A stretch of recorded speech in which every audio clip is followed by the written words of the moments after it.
రేవంత్ రెడ్డి పైన వార్తలు వేయరు, కాంగ్రెస్ పార్టీ మంత్రుల పైన వేస్తారు వార్తలు. ఏమని? ఈ మంత్రి చక్కగా పనిచేస్తలేడు, ఈ మంత్రి ప్రేమాయణం నడుపుతున్నాడు, ఈ మంత్రి మహిళలను ఇబ్బంది పెడుతున్నాడు, ఈ మంత్రి దందాలు చేస్తున్నాడు, ఈ మంత్రి కాంట్రాక్ట్లకు ఈ కథం చేస్తున్నాడు, ఈ మంత్రి అవినీతికి పాల్పడుతున్నాడు. ఇక ఇట్లా మంత్రుల పైన మీడియా ఛానల్లో కథనాలు. రేవంత్ రెడ్డి పైన ఏ కథనం ఉండదు. రేవంత్ రెడ్డి పైన ఎన్ని ఆరోపణలు వచ్చినా కూడా ఏ ఛానల్ ఏది రాయరు.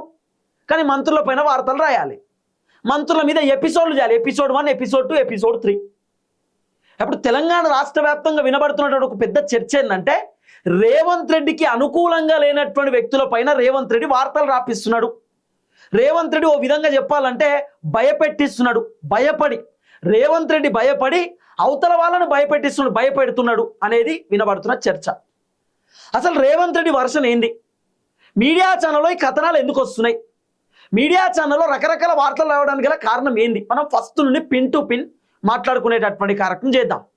రేవంత్ రెడ్డి పిసిసి అవ్వడం కొంతమంది ఒరిజినల్ కాంగ్రెస్ పార్టీ లీడర్లకు ఇష్టం లేదు. రేవంత్ రెడ్డి ముఖ్యమంత్రి అవ్వడం కూడా కొంతమంది ఒరిజినల్ కాంగ్రెస్ పార్టీ లీడర్లకు ఇష్టం లేదు. కారణం ఏంది? రేవంత్ రెడ్డి కాంగ్రెస్ పార్టీలోకి టీడీపీ నుండి వచ్చుడుతోటి రేవంత్ రెడ్డికి ఎట్లా పదవి ఇస్తారు? మేము సీనియర్ లీడర్లం కాదా? రేవంత్ రెడ్డికి ఏ విధంగా ఇస్తారు? రేవంత్ రెడ్డి ఏమైనా సీనియరా? రేవంత్ రెడ్డికి ఏం తెలుసు అని చెప్పి ఆయనకు ముఖ్యమంత్రి పదవి ఇస్తారు, పిసిసి పదవి ఇస్తారు అని చెప్పి చాలా మంది విమర్శలు చేశారు. రేవంత్ రెడ్డి కూడా చాలా కష్టపడి ఎదిగిండు.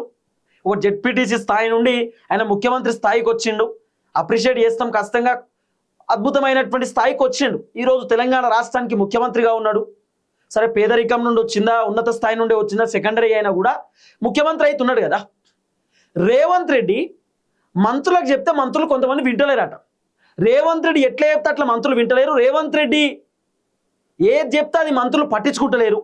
అసలు రేవంత్ రెడ్డిని కొంతమంది మంత్రులు లెక్క చేస్తలేరు. రేవంత్ రెడ్డి మంత్రులకు ఏమైనా మీటింగ్ పెడితే కూడా మంత్రులు అటెండ్ అవుతలేరు. మంత్రులను పిలిస్తే కూడా మంత్రులు వస్తలేరు. ఇక రేవంత్ రెడ్డికి 2-3 మంత్రులు అగెనెస్ట్ ఉన్నారు అనేటటువంటి సంగతి రేవంత్ రెడ్డికి అర్థమైందట. అర్థమయ్యి రేవంత్ రెడ్డి ఏం చేస్తున్నాడు? ఈ మంత్రులందరూ కలిసి నా ముఖ్యమంత్రి కుర్చీకి ఏమైనా ఎసరు పెడతారా, ఈ మంత్రులందరూ కలిసి నన్ను సీఎం పదవిలోకి వెళ్ళి దించేస్తారా అనేటటువంటి భయంతో వణికిపోయి ఆలోచనతోటి రేవంత్ రెడ్డి కొంతమంది మంత్రుల పైన, కొంతమంది లీడర్ల పైన కొన్ని మీడియా ఛానల్లో, రేవంత్ రెడ్డికి అనుకూలంగా ఉన్నటువంటి మీడియా ఛానల్లో కథనాలు రాపించుకుంటున్నా ఉన్నాడు, కథనాలు మంత్రుల పైన ఏపిస్తా ఉన్నాడు అనేది వినబడుతున్నటువంటి ఒక అంశం.